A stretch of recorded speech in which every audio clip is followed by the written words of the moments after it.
Young, he was known for having like a granite chin. Yeah. You could just crack him and he would just fire back at you, and he knocked a lot of people out just because he could take a shot so well.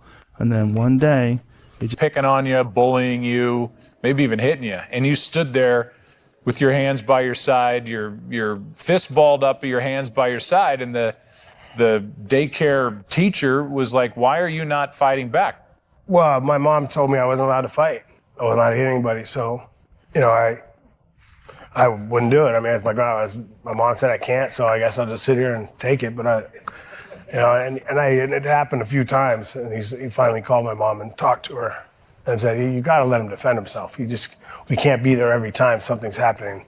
And he's just letting him. And I was like, okay, So she took me to my grandfather and had him teach me some straight punches and started throwing punches. And as far as at the absolute peak of his powers, Chuck Liddell didn't just look unbeatable, he looked terrifying. He was a force of nature in the octagon, a man who built an entire legendary fighting identity around a singular, brutal premise. He could take your best shot and keep coming.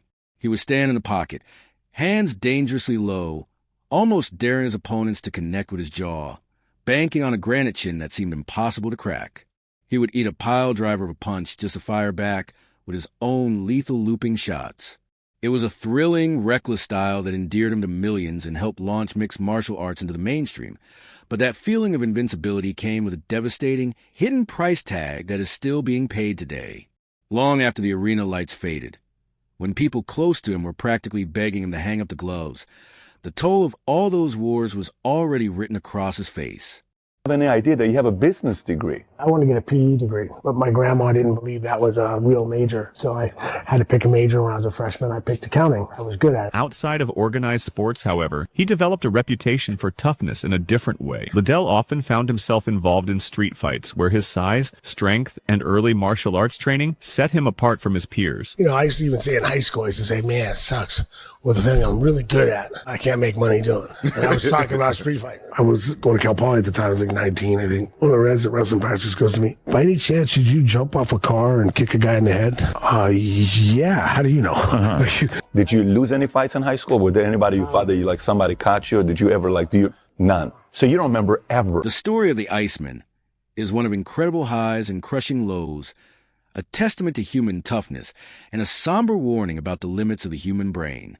The forging of this combat icon began humbly in Santa Barbara, California, where a young Charles David Liddell was raised by his mother and grandparents. Coming into spar. It was his grandfather who first So I get introduced there him and to the guy the goes, "Oh discipline of yeah, boxing. well, I can't really fight you, was just a so small you're child, gonna go with one of my laying students." the groundwork for the striking prowess that would define his later life. All right, I'm gonna By go. the time I gave he my turned card 12, before I left. he was and just deeply said, if you immersed really in want to learn, Koei karate, the sport part a of it, style or he grew to whatever, love so and give me a intensely call. that he So I eventually called had his him up name and permanently I inked onto his go, scalp "Hey, as a he's tribute like, to his martial arts roots.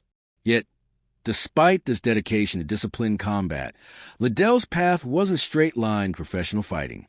Surprisingly to many fans who only knew him as a knockout artist, Liddell pursued higher education, eventually earning a business degree with a focus on accounting from Cal Poly. His grandmother had steered him away from a physical education degree, fearing it wasn't a real major, so he fell back on numbers, something he happened to be good at. Outside the classroom, however, his reputation was being built on a different kind of ledger. Liddell became notorious for his toughness in street fights, where his natural athletic gifts, size, and early martial arts training made him practically untouchable among his peers. He later recalled thinking during high school how unfortunate it was that street fighting was a viable career path, because it was the one thing he truly excelled at.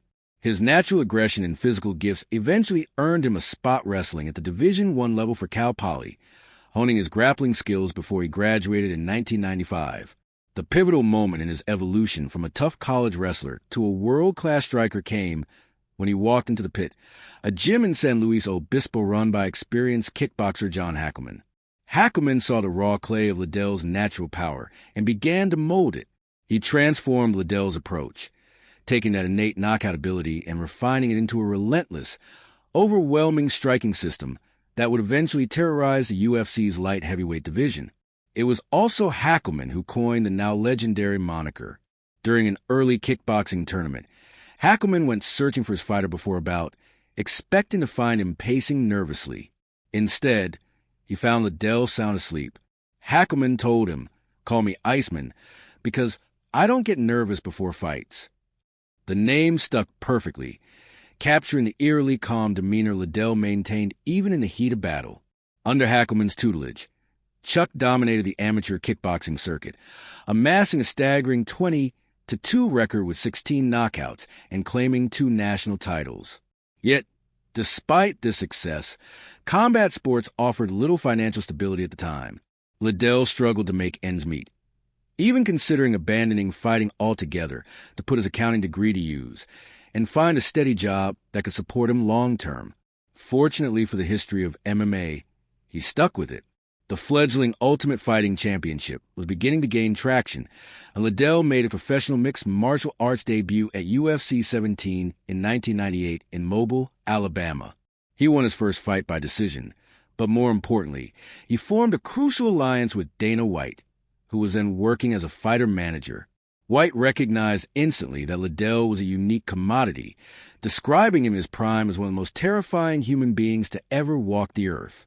Liddell hit an early speed bump in his UFC journey, suffering a submission loss to Jeremy Horn, the only time he would ever be tapped out in his career. But he bounced back with ferocious intensity, stringing together crushing victories over big names like Kevin Randleman, Murilo Bustamante, and Vitor Belfort between 2000 and 2002. He even made history by becoming the first UFC fighter to cross over to Japan's Pride organization, scoring a knockout victory there. During this ascent, a massive rivalry was brewing with the reigning light heavyweight champion, Tito Ortiz. The two had been training partners, and Ortiz knew exactly how dangerous Liddell was.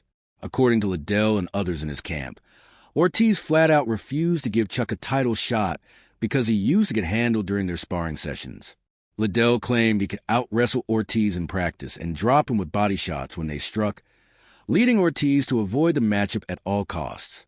The UFC had to create an interim title path, matching Liddell against the legendary Randy Couture in 2003.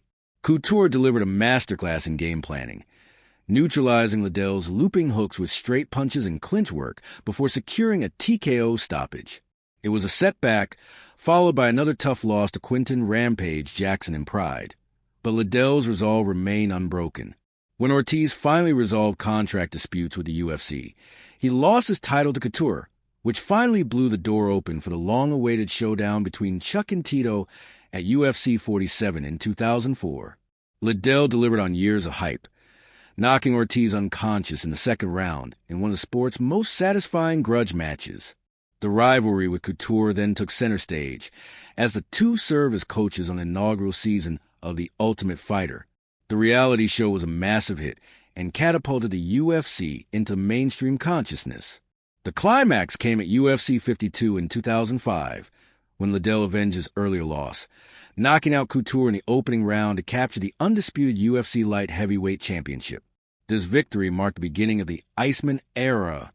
He became the face of the company, his signature mohawk and post-knockout victory howl becoming iconic imagery for the sport. He defended his title successfully 4 times between 2005 and 2007, defeating Jeremy Horn, winning a trilogy fight against Couture, and stopping Renato Babalu Sobral. His second title defense against Tito Ortiz at UFC 66 set new financial records for the organization, with Liddell fighting through a torn MCL to stop his rival in the 3rd round. He was on top of the world, riding a 7-fight knockout streak and appearing invincible. But in combat sports, every great champion eventually meets the fighter who has their number, or simply reaches a moment where the accumulated damage becomes too much.